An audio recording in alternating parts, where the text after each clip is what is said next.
Before we go ahead, we are required by law and our lawyers to go over a couple of disclaimers before going over the rest of the presentation.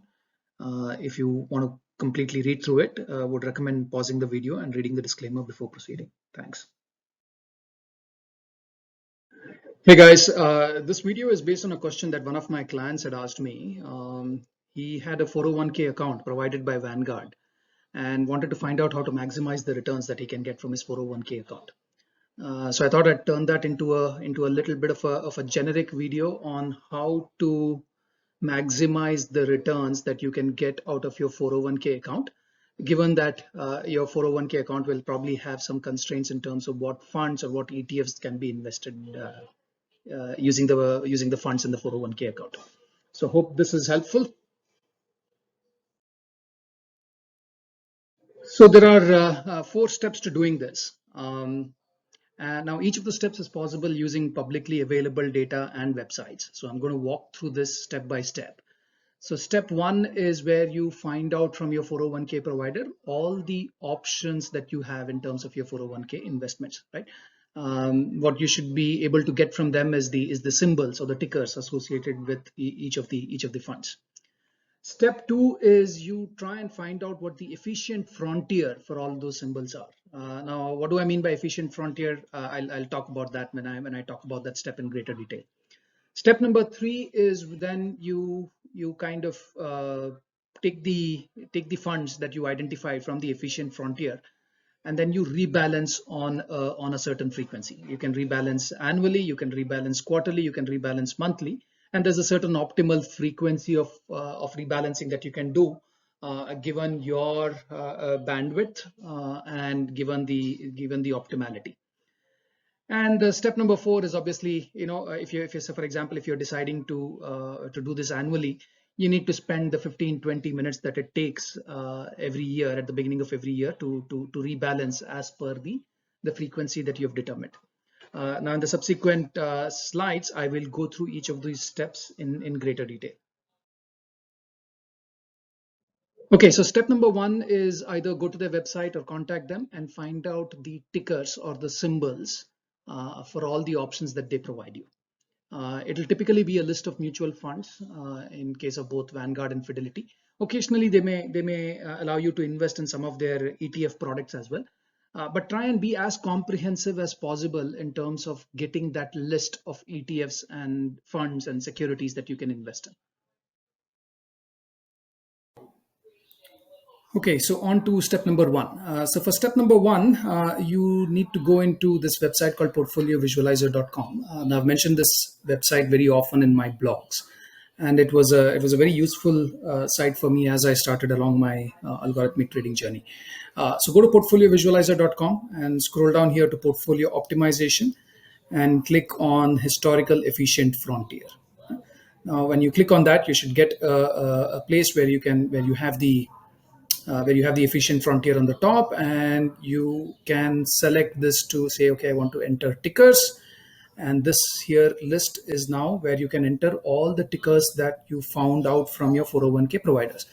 Now I already have that populated for Vanguard. So this is all the Vanguard mutual funds that are supported by the provider that my client was using. So I'm going to use that as an illustration. Right. So once you go here and you have all the tickers that your 401k provider supports, you have completed step number 1. Okay, so step number 2 is now that you have all the ETFs and mutual funds that are supported by your 401k providers.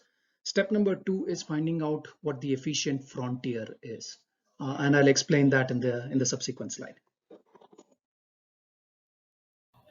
Okay, on to step number 2 then, right? So once you have all the tickers of all the symbols that you're allowed to invest in, you execute the analysis for finding out what the efficient frontier is. Now this is where I explain what an efficient frontier is. So if I click on the view button, it'll do its thing, it'll run, and then this graph here is the efficient frontier. Now the y-axis here is the return that you can expect, and the x-axis is the standard deviation or the risk associated with that portfolio. Now, as you go right on the x-axis, the higher is the risk, And then as you go higher on the y-axis, the higher is the return. Now, the next thing that you have to do is to determine your risk appetite, right? So, for example, do you have an ability to take around a 10% risk versus a 5% risk? Now, what that essentially means is the volatility of your portfolio can vary, can change significantly depending on the what you select in terms of a standard deviation. So, very loosely speaking, a 10% standard deviation will translate to around a 10 to 15% drawdown or a drop in the portfolio before it starts going up again. Now, what this efficient frontier shows you is that of all the ETFs that you've selected, if you are comfortable with a 10% risk, the associated portfolio should be in 41% in VTABX and 59% in VWUSX. And that gives a Sharpe ratio of around 1.226, and it will give you an annual return of around 13.83%. Right? And if you're comfortable with a 5% risk, then the portfolio that you can get is a 74% in VTABX and 25% in VWUSX. Your Sharpe ratio is higher, and the return is in the 8% range. Right? Now, this is the tangency portfolio, which means that this is approximately where the Sharpe ratio is the highest. For those of you who don't know what Sharpe ratio is, please go and look at some of the videos and the blogs on my website. But it's essentially a measure of the extent of return that is given with the denominator being the standard deviation of the risk. Okay. Now, note down what first determine what your risk appetite is, and for that risk appetite, then determine what your portfolio is. So in this case, let's assume I have a 10% risk. Then my portfolio will be around 41% in VTABX and 59% in VWUSX, and I can expect a return of around 14%. Okay, so that completes step number 2. Okay, so steps 3 and 4 are then about finding out how often do you need to rebalance your portfolio. So, so the percentages that you determine between the different tickers, you can rebalance annually, you can rebalance quarterly, you can rebalance monthly, you can rebalance every 6 months. So this is about finding out the optimal rebalance period, and then the next step 4 is just about doing that every year or every quarter or every month, depending on the frequency you select. And I'll explain that in the subsequent slide. Okay, so on to step 3 and step 4. Now, if I'm comfortable with a 10% risk, then my profile should be around 40% in VTABX and 60% in VWUSX. Right? So now what you have to do is go back into Portfolio Visualizer, go to the section which says Backtest Portfolio, and then you enter the 2 tickers here. So you say, okay, I am comfortable with VTABX. I'm also comfortable with VWUSX. So this essentially gives you the tickers which give you the maximum risk to return kind of return, right? So risk to return kind of performance. Now, I believe this was 40% and this was 60%, but if you want, you can try slightly different values. You can try a 50-50 or maybe a 60-40. So try and select different allocations to see if you can further extract juice out of it. Now, what you're essentially doing here is you're backtesting a portfolio allocation. And the assumption right now is that you're rebalancing annually. Now, what does rebalance annually mean? What that means is that at the beginning of every year, on Jan 1st of every year, you're looking at your portfolio. And let's say your portfolio is worth $100,000. And you're now saying, okay, I want to put 40% in VTBX and 60% in VWUSX. Right? And at the beginning of the following year, you're going to run the same analysis again. And then you are going to rebalance these levels again. Right? So it's a once in a year activity where you rebalance your portfolio, regardless of where the portfolio values are, regardless of what its current allocations are. You're rebalancing your portfolio to achieve this percentage allocation between the tickers that you've selected. Now let's run this and see, okay, what kind of return that we get. Now for this portfolio, for example, the first one, the 40-60, 50-50, and 60-40. So obviously for the first one, which was, you would get around a 14% return. And your risk or drawdown is around 10%. So for a 10% risk, you're actually getting a 14% return, which actually is pretty good. But if you if you're willing to go with a 50-50 model, you'll get a slightly lower return, but the drawdown or risk is also slightly lower, right? So your Sharpe ratio is slightly higher. Now you have a choice to make, right? So which of these allocations do you want to go with? What's your risk and return appetite? and then based on that you select the portfolio that you're comfortable with, right?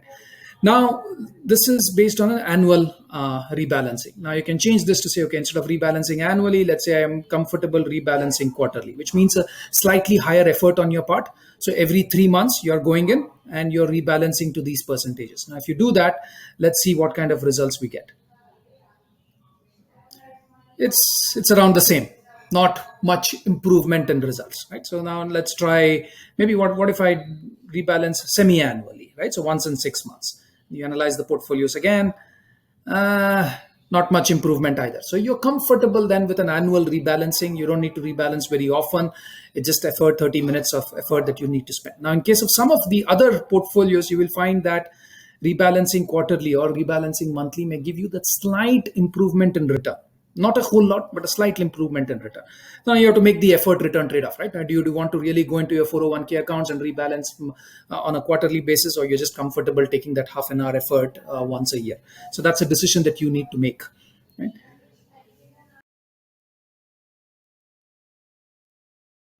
So hope that video was helpful. Now, if all of you are able to follow that diligently, it takes away a lot of the guesswork from deciding your 401k investments. And provided you run the efficient frontier every year or so, and then you rebalance accordingly, you should be able to extract a fairly higher juice from your portfolios than you would be able to otherwise do. So the Sharpe ratios that I talked about, so 1.2 and so on and so forth, are Sharpe ratios which are significantly higher than what most 401k advisors or most financial advisors can provide you, right? Now, in case of some of the some of the 401k providers, they provide a greater deal of flexibility. You can trade in ETFs and so on and so forth. In which case, my recommendation is to go with either the all-weather portfolio 2x or all-weather portfolio 3x. Now, I'll probably put a subsequent video on that, but if you go to my website and search for the blog content, yeah, you should be able to find enough content there. Now, as usual, please reach out to support@koala.tech if you have any questions or comments. Now, in this particular video, I'm making the request that you share it with others and you like it. That gives me additional traffic, and also I think this serves a useful need in the community. Because most people are really not clear on how to manage their 401k investments, right? So now this provides a non-emotional mathematical way of doing it.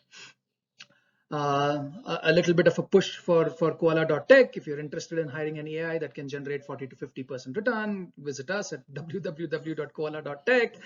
And then, yeah, I mean, if you, I'm getting used to the marketing activity now.